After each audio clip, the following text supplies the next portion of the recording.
Pada video kali ini, gue pengen nyobain sebuah kamera mirrorless dari brand Cina yang disebut-sebut sebagai kamera gagal.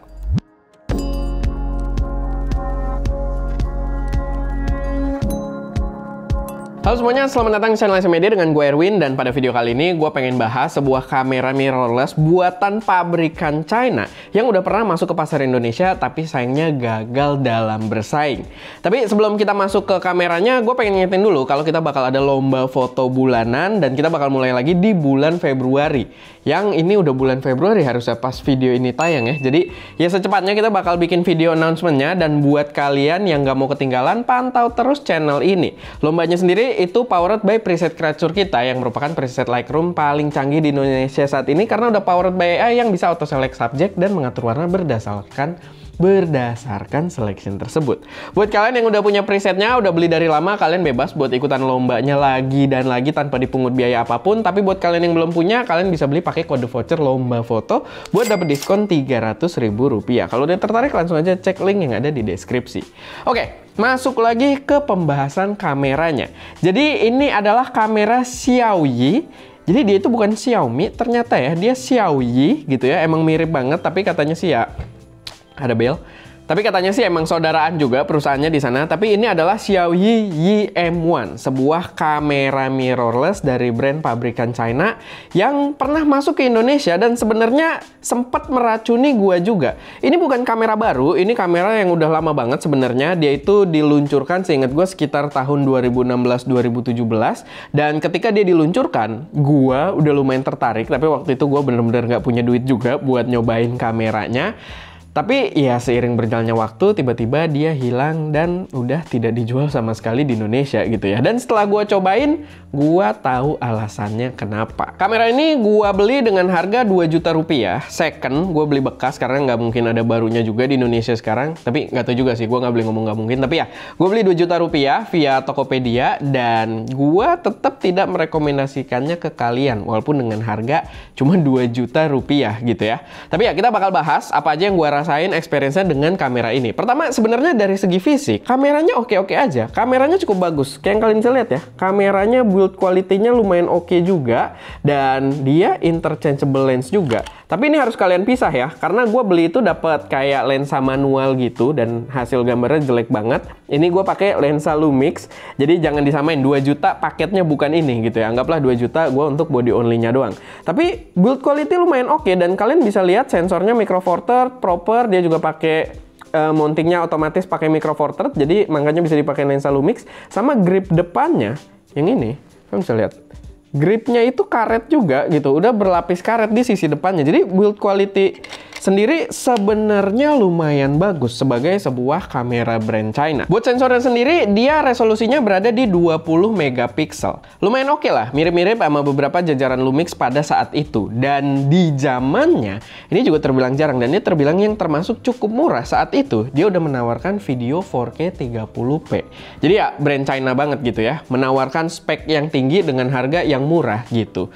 Jadi kalau ngomongin spesifikasi, waktu itu ketika pertama diluncurkan, itu menarik banget. Gue pun cukup tertarik. Cuman pas kita pakai, sekarang kita pakai gitu ya, memang impressionnya cukup menggambarkan kenapa dia gagal untuk bersaing di pasar Indonesia. Karena gini, pas gue cobain, ternyata dia layarnya itu, walaupun dia memang sudah touchscreen ya, tapi layarnya itu statik, nggak bisa kita apa-apain, dan kontrol yang diberikan secara fisik itu minim banget di sini. Jadi agak lumayan kesulitan buat kita ngubah-ngubah settingan. Di luar itu, touchscreen-nya sendiri dia punya UI yang sebenarnya lumayan oke, karena UI-nya itu fresh. Beda dengan pabrikan-pabrikan Jepang pada saat itu, di sini udah pakai UI yang gambarnya tuh cukup minimalis dan menunya tuh transparan ke belakang gitu. Jadi kita bisa lihat gambar belakangnya ketika kita lagi buka si menunya ini, yang menurut gue itu fresh banget. Pada zamannya itu pastinya lumayan menggoda juga dan membuatnya kelihatan mewah, nyerempet-nyerempet kayak smartphone gitu kan. Cuman setelah gue explore lebih dalam lagi, memang secara practicality itu kurang gitu. Jadi kalau dari segi desain lumayan appealing, lumayan menyenangkan, tapi secara practicality itu lumayan kurang. Karena pas gue cari-cari, kalau kita mau lihat, ketika kita lagi syuting, kita mau lihat hasil foto kita dengan settingan-settingan manual kita, itu kita mau lihat overexpose atau underexpose-nya itu cuma bisa kita lihat di angka exposure meternya doang gitu. Jadi di situ kelihatan kayak lagi min berapa atau mungkin lagi plus berapa, itu menandakan overexpose atau lagi underexpose-nya. Kalau kita lihat di layarnya, dia akan selalu menyesuaikan ke exposure yang pas gitu. Jadi beberapa kali kita nggak tahu gitu, pas kita jepret, cekrek, tau-tau gambarnya hitam, gelap banget gitu, udah min 3 ke bawah. Atau pas kita jepret siang-siang, tau-tau gambarnya blown out, putih gitu. Karena kita nggak merhatiin di EV meternya, sebenarnya dia udah full gitu, sebenarnya udah plus 3 atau lebih. Mungkin kalau di waktu itu lumayan debatable ya, karena itu yang kalian rasakan juga kalau misalkan kalian pakai kamera DSLR gitu. Karena kan kalau kalian pakai yang opticalnya DSLR, pakai mirrornya, kalian ya otomatis nggak ngelihat exposure di hasil jadinya. Kalian tetap lihat dari meter tersebut juga. Jadi ini ya kurang lebih merepresentasikan hal tersebut. Cuman untuk ranah mirrorless menurut gue itu lumayan menyulitkan. Apalagi untuk para pemula gitu ya. Cuman ya balik lagi lah. Ini jadi perdebatan yang agak rumit juga. Karena ya kamera ini juga gagal di Indonesia. Tapi brand Jepang sendiri itu terakhir bikin kamera pemula yang bahkan tidak touchscreen. Dengan layar yang udah fix juga kayak gini. Dan kontrol yang sama, sangat-sangat limited gitu. Cuman ya balik lagi, kamera ini tidak dikembangkan, kalah gitu ya, dan tidak ada improvement apa-apa. Secara penggunaan jadinya ya nggak ada perkembangan juga gitu. Jadinya kita nggak bisa berharap banyak pada kamera dari Xiaoyi ini. Padahal kalau misalkan kalian pemain fotografi videografi udah agak lama, sebenarnya Xiaoyi itu lumayan kuat dari action cam-nya ya. Action cam-nya tuh lumayan lama eksis di Indonesia, walaupun sekarang gue udah nggak denger lagi, tapi lumayan lama, dan gue salah satu pemilik yang bangga juga gitu, punya Yi Action Cam dulu gitu. Tapi ya sekarang udah nggak kedengeran juga, jadi ya gue rasa dari brand yang satu ini kita nggak bisa berharap terlalu banyak. Buat kualitas gambar sendiri sebenarnya oke-oke aja, apalagi buat kamera yang gue dapat dengan harga 2 juta rupiah. Gambarnya bagus, lumayan, selama kalian pasangan dengan lensa yang bagus juga, karena ini lensa Lumix yang lumayan oke juga. Tapi yang perlu jadi catatan kalau kalian ngambil foto, itu kalian nggak bisa ngambil JPEG dan RAW secara bersamaan. Dia menyediakan file RAW, tapi kalian harus pilih gitu ya, antara JPEG atau RAW. JPEG-nya ada 3, ada pilihan yang standar gitu ya, sama yang high. Tapi kalian nggak bisa pilih JPEG plus RAW gitu. Yang itu lumayan mengganggu juga, padahal di brand Jepang itu kebanyakan di ranah yang sama dengan dia gitu ya, entry level yang dulu di sekitar 5-7 jutaan. Itu bisa gitu. Jadi ya itu salah satu note juga.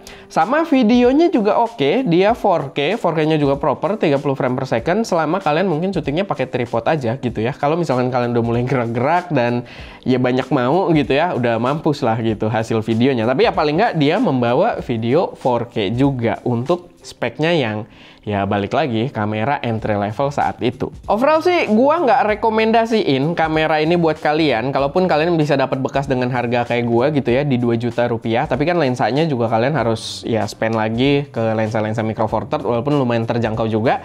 Tapi menurut gua dengan harga tersebut ini masih nggak memenuhi ekspektasi gua sih.